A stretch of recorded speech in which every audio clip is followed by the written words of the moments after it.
ఓం మహాగణాధిపతయే నమః. ఓం గురుభ్యో నమః. ఓం శ్రీమాత్రే నమః. అరుణాం కరుణాతరంగితాక్షీం ధృతపాశాంకుశపుష్పబాణచాపాం అనిమాదివిరావృతాం మయూకైః అహమిత్యేవ విభావయే భవానీం. శ్రీమాత్రే నమః. ప్రేక్షకులకి ఆ లలితాంబిక అమ్మవారి యొక్క అనుగ్రహం పరిపూర్ణంగా కలగాలని మనస్ఫూర్తిగా కోరుకుంటూ మనం ఈరోజు జూలై 27వ తేదీ నుంచి ఆగస్టు 2వ తేదీ వరకు ఉన్నటువంటి గ్రహస్థితి ఏ విధంగా ఉంది అని చెప్పి చూసుకున్నట్లయితే మొట్టమొదటిగా చంద్రుడు ఈ వారం సింహం నుంచి తులారాశి వరకు సంచరిస్తుంటాడు. ఈ 3 రాశుల్లో సంచరిస్తుంటాడు. సింహరాశిలో ఉన్నటువంటి కుజుడు కేతువుతో కలిసి ఉన్నటువంటి కుజుడు 28వ తేదీ కన్యారాశిలో మారుతూ 4 రోజుల పాటు ఈ వారం కుజచంద్రులు కలిసి ఉంటారు. మరియు మనకి రవి బుధుల యొక్క కలయిక కర్కాటక రాశిలో ఉంటూ బుధుడు వక్రించున్నాడు, కొంచెం అస్తంగత్వంలో ఉన్నాడు. కాకపోతే బుధుడికి పెద్ద అస్తంగత్వ దోషం ఉండదు, వక్రించడం వల్ల కూడా తగ్గుతుంది. అలాగే గురువు శుక్రుడు మిథునంలో కలిసి ఉంటూ మీనంలో శని భగవానుడు వక్రించున్నాడు, కుంభంలో రాహువు ఉన్నాడు. అయితే ఈ యొక్క గ్రహస్థితిని అనుసరించి ద్వాదశ లగ్నాల వారికి ఏ విధంగా ఉండబోతుంది మరియు ఎటువంటి జాగ్రత్తలు తీసుకోవాలి అనేటువంటి విషయాలు చెప్తుంది నేనైనప్పటికీ కూడా చెప్పిస్తుంది సాక్షాత్ లలిత అమ్మవారిగా భావిస్తూ ఒక్కొక్క లగ్నం గురించి మరియు ఒక్కొక్క రాశి గురించి తెలుసుకుందాం. ధనుర్లగ్నము ధనస్సు రాశి. ధనస్సు వారి కనుక చూసుకున్నట్లయితే లగ్నాధిపతి అయినటువంటి గురువు, ముఖ్యంగా మీకు లగ్నాధిపతి గురువు ఎప్పుడైతే ఈ సప్తమ స్థానంలో శుక్రుడితో ఉంటాడో, ఓ రకంగా చెప్పాలంటే ధనుర్లగ్నానికి సప్తమంలో గురువు ఉండడం వివాహ సంబంధించిన విషయాలు, వ్యాపార భాగస్వాములకు సంబంధించినటువంటి అంశాల్లో అనుకూలమైనటువంటి వాతావరణం ఇస్తాడు. కాకపోతే శుక్రుడు ఎంతైనా పాపి కాబట్టి కొంతమంది స్త్రీల మూలంగానే కొన్ని సంబంధాలు మిస్ అవ్వడం కూడా జరుగుతుంది. అయితే ఇక్కడ మీకు ధన సంబంధించినటువంటి విషయాల్లో అనుకూలత కూడా ఉంది చెప్పాలంటే. ధన విషయంలో ఏమి ఇబ్బంది ఏం లేదు. ఇంకోటి అర్ధాష్టమ శని వెనక్కి వక్రించిందిగా కాబట్టి గతంలో ఆగిపోయిన కొన్ని ప్రాజెక్ట్స్ కావచ్చు, కన్స్ట్రక్షన్స్ కావచ్చు, ఇటువంటివన్నీ కూడా చాలా మట్టుకు మీకు క్లియర్ అవుతాయి. అలాగే మరొక విషయం ఏంటంటే ఇక్కడ కొన్ని ధైర్యంగా కొన్ని నిర్ణయాలు తీసుకుంటారు. కాకపోతే ఉద్యోగంలో ఈ వారం చాలా జాగ్రత్తగా ఉండండి. ఉద్యోగ సంబంధించిన విషయంలో తొందరపాటు పడి మానేయడాలు లాంటివి జరుగుతాయి. దూర ప్రాంతాలకు వెళ్ళిపోవాలి, వద్దులే మనకి మానేద్దాం ఇంకోటి చూసుకుందాం అని అనిపిస్తుంది. ఎందుకంటే అష్టమాధిపతి వ్యయాధిపతి ఇద్దరు దశమంలో ఉంటున్నారు. అంటే ఆల్ ఆఫ్ సడన్గా మానేయాలనిపించడం ఉద్యోగంలో పెద్ద రీజన్స్ ఏమి ఉండవు అక్కడ. కాబట్టి ఈ తొందరపాటు నిర్ణయాలు తీసుకోకండి. మెడిటేషన్ ఎక్కువగా చేస్తూ ఉండండి. అలాగే గృహయోగము, వాహన యోగము, ఒక ఫ్యాక్టరీ నిర్మించాలన్నా లేకపోతే ఒక కంపెనీ పెట్టాలన్నా, ఆఫీస్ పెట్టాలన్నా ఈ వారం మీకు చాలా అనుకూలంగా ఉంది. అందులో ఎటువంటి సందేహం లేదు. వివాహ ప్రయత్నాలు, బంధువర్గంలో వారి అనుకోకుండా సడన్గా బంధువర్గంలో వారు అడుగుతారు కూడా వివాహం కోసం. ఇక మీరు ఇన్వెస్ట్మెంట్స్ చేయడానికి ఇప్పుడున్నటువంటి గ్రహస్థితి కొంతవరకు అనుకూలంగా ఉంది. పూర్తి అనుకూలత ఏమీ లేదు. కాకపోతే మీకు 1-2 తేదీలు చాలా మటుకు అనుకూలంగా ఉంది ఇన్వెస్ట్మెంట్స్ రిలేటెడ్ సంబంధించిన విషయాలు. అంటే మీరు పెట్టినటువంటి ఇన్వెస్ట్మెంట్స్ 1వ తేదీ 2వ తేదీ చాలా అనుకూలంగా ఉన్నాయి. ఇక మీరు నిత్యము చేయవలసిన దేవతారాధన లక్ష్మీ నరసింహస్వామి ఆరాధన చేయండి. కుజ, చంద్ర, రాహు, శని గ్రహాల దగ్గర దీపారాధన చేయండి. అన్ని విధాలా బాగుంటుంది.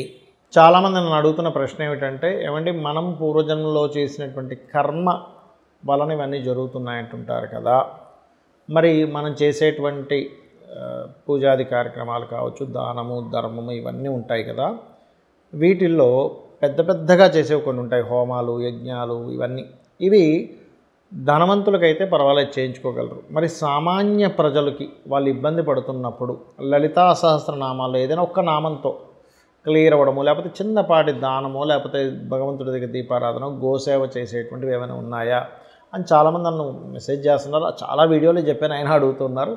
ఈ వీడియోలో మరింత క్లారిటీ ఇస్తాను. ఇది ఖచ్చితంగా కలియుగంలో ఏంటంటే మనం నామస్మరణ చేత అంత గొప్ప ఫలితాన్ని పొందుతాం. కలియుగానికి కొన్ని గొప్పతనం ఏం చెప్తారంటే, ఇప్పుడు మనస్ఫూర్తిగా నిజంగా మీకు ఒక గోశాల, ఒక 100 గోవులను 1000 గోవులను మీరు పోషించాలనుంది, మనసులో నిజంగా మనస్ఫూర్తిగా అనుకుంటే నిజంగా అన్ని గోవుల్ని పోషించిన ఫలితం వస్తుందట. కలి యొక్క ప్రభావం అంత గొప్పది. అందుకే కలి సాధువు అంటారు. అయితే ఇక్కడ ఎవరికైనా కానీ ఇప్పుడు చూడండి, రవికి సంబంధించిన దోషం ఉందనుకోండి ఎవరికైనా, వాళ్ళకి ఏమవుతుందంటే సంతాన అభివృద్ధి లేకపోవడము, పితృదోషాలు ఏర్పడము, ప్రమోషన్స్ రాకపోవడం, కీర్తి లేకపోవడం జరుగుతుంది. అలాంటప్పుడు సర్వసాధారణంగా మనం చేసేదంటే సుదర్శన హోమం చేసుకోవడము, ఆదిత్య హృదయ పారాయణానికి సంబంధించినవి, సూర్యుడికి సంబంధించిన జపాలు ఇవన్నీ చేయించుకుంటాం. మరి అంతా చేయలేమనుకునేటువంటి వారు చాలా క్లియర్గా ఏమి లేదు, సూర్యుడికి రోజు అర్ఘ్యం వదలండి. సూర్యభగవానుడు నమస్కార ప్రియుడు కాబట్టి నమస్కారం చేయడం ద్వారా సూర్యభగవానుడికి ఆయన తృప్తి చెంది మీకు మంచి ఫలితాలు ఇస్తాడు. ఇక రెండవది, చంద్రదోషాలు ఉన్నాయనుకోండి ఎవరికైనా, ఏమవుతుంది అంటే ఎప్పుడూ మానసికంగా బాధగా ఉండడం, తల్లితో పడకపోవడం, అత్తగారితో పడకపోవడం, ప్రయాణాల వల్ల అనవసరమైన ఖర్చులు అవ్వడం, జలగండాలు ఏర్పడడం, ఇటువంటివన్నీ ఏర్పడుతుంటాయి. మరి దీనికి ఏం చేస్తాము? రాజరాజేశ్వరి అమ్మవారి యొక్క హోమము, యజ్ఞము, రాజశ్యామల యాగం ఇలాంటివి చేస్తారు ధనం ఉన్నవారు. మరి లేకపోతే మీ పరిస్థితి ఏమిటి అంటే సింపుల్గా ఏం లేదు, గోవుకి ముల్లంగి తినిపించండి. చక్కగా ఓం అష్టమీ చంద్ర విభ్రాజ అలిక స్థల శోభితాయే నమః చేసుకోండి. సూర్యుడికేమో ఓం భానుమండల మధ్యస్థ భైరవీ భగమాలనే నమః చేసుకోండి, సరిపోతుంది. ఇక కొంతమందికి ఎప్పుడూ ఏదో ఒక గొడవేనండి, లైఫ్ లాంగ్ గొడవలు, స్ట్రెస్లు ఉంటూ ఉంటాయి. మరి దానికి కారణం ఏమిటి అంటే శని కుజుడు కలిసి పాడైనా, లేకపోతే కుజుడు బాగా పాడైనా ఇటువంటివి ఎక్కువగా జరుగుతుంటాయి. దీన్నే చాలామంది కుజదోషం అంటూ ఉంటారు. అది ఏ భావంలో ఏర్పడిందో దాన్ని బట్టి చేసుకోవాలి. మరి దీనికి పరిహారం ఏమిటి అంటే మనం ఏం చేస్తాం? చండీ పారాయణం చేసుకోవడం అండి, చండీ హోమం చేస్తున్నామండి, నవచండీ అండి, లేకపోతే సహస్రచండీ అండి, శతచండీ అండి అంటుంటారు. మరి ధనం ఉన్న వాళ్ళైతే చేసుకుంటారు, కానీ లేని వాళ్ళ పరిస్థితి ఏమిటి? ముందే అప్పుల పాలు ఉన్నామన్నప్పుడు మీరు చేయవలసింది ఏమిటంటే సింపుల్గా ఏం లేదు, చండీ వినండి సరిపోతుంది. లేదా ఎక్కడైనా చండీ జరుగుతుంటుంది, అక్కడికి వెళ్ళి కూర్చోండి, పావు వంతు మీకు వస్తుంది అంటారు. అదేవిధంగా ఓం చండికాదేవి అయి నమః, ఓం చండీ దేవతాయై నమః అని అనుకోవచ్చు. దగ్గరలో ఉండే అమ్మవారి ఆలయాలకు వెళ్ళడం, గోవులకి క్యారెట్స్ బెల్లము కలిపి తినిపించండి. బెల్లం వేరుగా క్యారెట్స్ వేరుగా కూడా తినిపించవచ్చు. శని మంగళవారాలు దానిలో ఎటువంటి దోషం లేదు, ఇచ్చేయండి. ఇక మరికొంతమందికి బుధగ్రహం పాడవుతుంది. అప్పుడు ఏమవుతుందంటే అప్పుల పాలు ఎక్కువగా అవుతారు, బాగా అప్పులు అయిపోతూ ఉంటారు. మిస్కాలిక్యులేషన్స్, పెట్టిన బిజినెస్లు సరిగ్గా కలిసి రావు, బంధువర్గంతో గొడవలు, అంటే వీళ్ళు లాస్లోకి వెళ్ళిపోయేసరికి బంధువులు కూడా దగ్గర ఉంటారు, ఎప్పుడు దూరంగా ఉంటారు బంధువులు కూడా. మరి వారికి పరిస్థితి ఏమిటి అంటే ఇక్కడ శాస్త్రంలో చెప్పినటువంటిది ఏమిటి అంటే మనకి విష్ణు సహస్రనామాల పారాయణం కానీ, లేకపోతే సుదర్శన హోమం కానీ, ఓకే, ఈ రకమైనటువంటి అందులో ముఖ్యంగా సర్ప నక్షత్రాలకు సంబంధించింది ఏదైనా దశలు ఉన్నప్పుడు మనకి మన ఆశ్లేష బలి లాంటిది, లేదా సర్పదోషం ఏర్పడింది, బుధుడితో పాటు సర్పదోషం ఏర్పడినప్పుడు నవనాగ పూజలు, నవనాగ కార్యక్రమాలు అవి చేస్తూ ఉంటారు. మరి అలాంటప్పుడు మరి అంతంత కార్యక్రమాలు చేసుకోలేమన్నప్పుడు చేయవలసింది ఏమిటి అంటే మీరు సింపుల్గా ఏమీ లేదు, విష్ణు సహస్రనామాలు వినండి సరిపోతుంది. లేదా రావి చెట్టు చుట్టూ ప్రదక్షిణం చేయడం, అక్కడ ఉండేటువంటి సర్పాలకి పసుపు కుంకుమ గంధం కలిపిన వాటర్ వేయడం, గోవులకి గోంగూర తినిపించడం, నవగ్రహాల్లో ముఖ్యంగా రాహువు కేతు బుధగ్రహాలకి దీపారాధన చేయడం, అప్పులు ఎక్కువగా ఉన్నాయనుకునేటువంటి వారు ఓం అపర్ణాయై నమః మరియు ఓం సంపత్కరీ సమారూఢ సింధుర వ్రజసేవితాయ నమః చేసుకోండి, సరిపోతుంది. ఇక అలాగే మరి గురుబలం లేదు అన్నప్పుడు ఏ పని ముందు చేస్తున్నావు అలాంటప్పుడు ఏం చేస్తారు? దత్తాత్రేయ పారాయణం చేయడము, లేకపోతే దక్షిణామూర్తి యొక్క హోమం చేసుకోవడం, ఇలాంటివన్నీ చేస్తుంటారు. మరి ధనం లేదా ఎలాగా అంటే ఏమి కంగారు పడకండి, దత్తాత్రేయ పారాయణం మీరు వినండి సరిపోతుంది. లేదు అంటే దక్షిణామూర్తి స్తోత్రం వినండి, గోవుకి చక్కగా అరటికాయలు తినిపించండి, గురుగ్రహానికి దీపారాధన చేయండి. మీకు దగ్గరలో ఉండే ఆలయాల్లో మీరు తోచినంత మీకు స్తోమత తగ్గట్టుగా పసుపు లేదా గంధపు మొక్క అయినా సరే స్వామివారికి వాడుకోమనివ్వండి, అన్ని విధాలు బాగుంటుంది. ఇక శుక్ర బలం లేదనుకోండి, మీకు ఉదాహరణకి శుక్ర బలం లేనప్పుడు ఏమవుతుందంటే శుక్రుడు స్త్రీలకి వివాహానికి ధనానికి కారకుడు కాబట్టి వీటి విషయంలో ఇబ్బంది వస్తుంది. అంటే స్త్రీ శాపం 6లో ఉన్నాడు 11లో ఉన్నాడు, స్త్రీ శాపం వస్తుంది. శుక్రగ్రహం పాడైంది, స్త్రీ శాపం వస్తుంది. అలాంటప్పుడు శుక్రుడు పాడైతే ఫైనాన్స్ విషయంలో కూడా గొడవలు, స్త్రీలతో గొడవలు, అదేవిధంగా వివాహం అవ్వకపోవడం జరుగుతుంది. అలాంటప్పుడు చక్కగా మీరు అమ్మవారి శ్రీమాత్రే నమః అనే మంత్రం చేసుకోవచ్చు. అదేవిధంగా 3 చపాతీలకి తేనె పూసి గోవులకి ముక్కలుగా చేసి దాన్ని ఆయిల్తో కాల్చకుండా నార్మల్గా తినిపించవచ్చు. అదేవిధంగా మరొక విషయం ఏంటంటే ఈ శుక్రగ్రహం దగ్గర కేతుగ్రహం దగ్గర దీపారాధన కనుక చేసినట్లయితే మీకు ఫైనాన్షియల్ విషయాల్లో మరియు దీంతోపాటు ఓం ధర్మాధ్యక్ష ధనాధ్యక్ష ధనధాన్య వివర్ధిని నమః చేసుకోండి. శనిగ్రహం ఇప్పుడు మీకు ఉదాహరణకి శాటర్న్ బాగోలేడు మీ జన్మజాతకంలో, నార్మల్గా అయితే ఏం చేస్తాం? చండీ పారాయణం చేసుకోండి, లేకపోతే మీరు శివాభిషేకం చేసుకోండి అని రకరకాల హోమాలు అవి చెప్తారు. లేదా ఏలినాటి శని నడుస్తుంటే శని జపం చేయించుకోండి అని.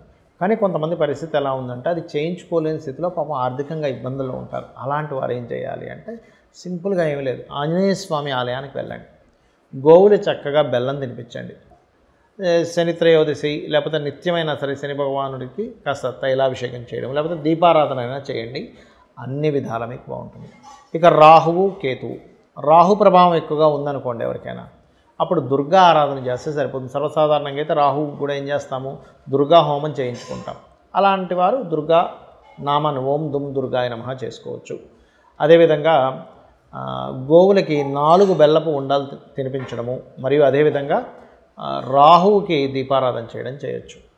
ఇక కేతు ప్రభావం ఎక్కువగా ఉందన్నప్పుడు ప్రతిదీ ఆటంకపడుతుంటుంది. రాహు ప్రభావం ఎక్కువగా ఉన్నప్పుడేమో వారికి భయము, ఏదో ఊహల్లో బ్రతకడం ఇట్లాంటివి జరుగుతూ ఉంటే, నిందలు పడడం జరుగుతుంటే, కేతు ప్రభావం ఉన్నప్పుడు మీకు ఎక్కువగా కలిగేటువంటివి ఏమిటి అంటే, ఇక్కడ మీరు ఏదైతే పని చేస్తుంటారో అది ఆటంకం అవుతూ ఉంటుంది. ఏ పనైనా జాబ్ కావచ్చు, విద్య కావచ్చు, వివాహం కావచ్చు, ఇన్వెస్ట్మెంట్ కావచ్చు, వ్యాపారం కావచ్చు, ఏదైనా అలా ఆటంకంతోనే అవుతూ ఉందంటే గణపతి హోమం చేసుకోండి, గణపతి తర్పణాలు చేసుకోండి అని చెప్తారు. కానీ మీకు గనక అంత స్తోమత లేనప్పుడు నిత్యము గణపతిని ఓం గం గణాధిపతయ నమః అని నిత్యము స్మరణ చేసుకోండి, మీకు ఎటువంటి ఆటంకము రాకుండా గణపతి చూసుకుంటాడు. గోవులకి గ్రాసము తినిపించండి, కేతు గ్రహం దగ్గర రాహు గ్రహం దగ్గర దీపారాధన చేయండి, అన్ని విధాలా మీకు బాగుంటుంది.